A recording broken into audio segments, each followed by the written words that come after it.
খাইতে মজা কাটতে গিয়ে হইলাম বুড়া।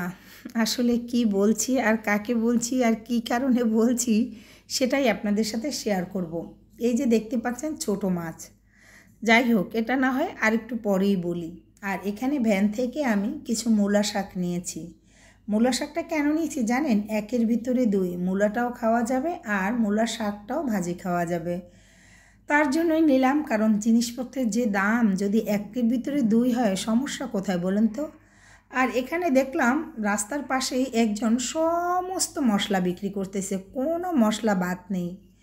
এখান থেকে কোনো মশলা নেইনি, তবে তেজপাতা নিয়েছি। তেজপাতার কালারটা আমার কাছে ভীষণ ভালো লেগেছে। আর মশলাগুলো দেখে আসলাম, বললাম আপনি কি প্রতিদিন এখানে মশলা বিক্রি করেন? বলল হ্যাঁ। তাহলে অন্য একদিন অবশ্যই যাব। আর মশলা কেনার জন্য আলাদা টাকা নিয়ে যেতে হবে, আর মশলার তো অনেক দাম, আপনারা সবাই জানেন।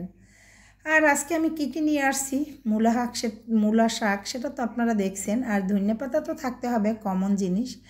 আর আমি বেগুন নিয়ে এসেছি, মূলা শাক, বেগুন, তারপরে আর টমেটো নিয়ে আসছি। টমেটো 160 টাকা কেজি। কি বলেন, এতটা দাম হলে আমাদের পক্ষে তো খাওয়াটাই সমস্যা হয়ে যায়।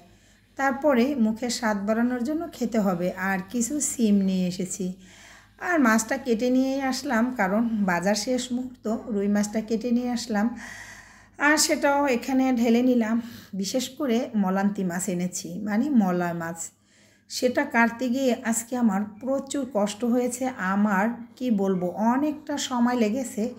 আর আমি মাছ কোটাটাকে অনেকটা ভয় করি, আর এটা দাঁড়িয়ে থেকে থেকে আমি কাটছি।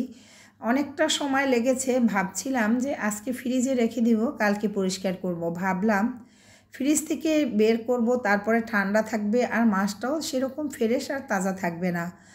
তাই আনার পরেই ওই মাছটা পরিষ্কার করার পরে এই মাছটা কাটতে বসলাম। আর ওধারে কিন্তু আমি রান্নাও করতেছি। কি করব, সব কিছুই করতে হবে, কারণ আমি বাসায় আসতে আসতে দুপুরের আজান দিয়ে গেছে, মানে জোহরের আজান। আর যারা আমার লাইভে ছিলেন তারা তো জানেনই, আমার লাইভ শেষ করতে করতেই দেরি হয়ে গেছে। কিছু করার নেই, দেরি হলেও তো একটু বাইরে যেতে হয়, আমার তো বাজারেই যাওয়া হয় না।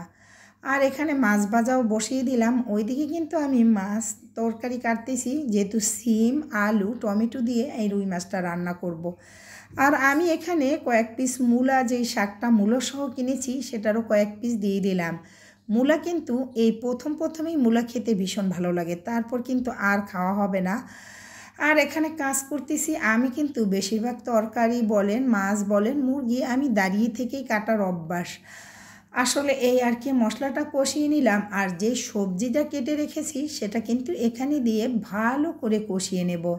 এটা কেউ খেতে চায় না, কি বলবো বলেন তো? আমার ছোট ছেলে ভুনা ছাড়া কোনো মাছই খাবে না। সবজি দেখে বলে এগুলো কি আবর্জনা, কতগুলো দিয়ে কি রান্না করেছো আম্মু।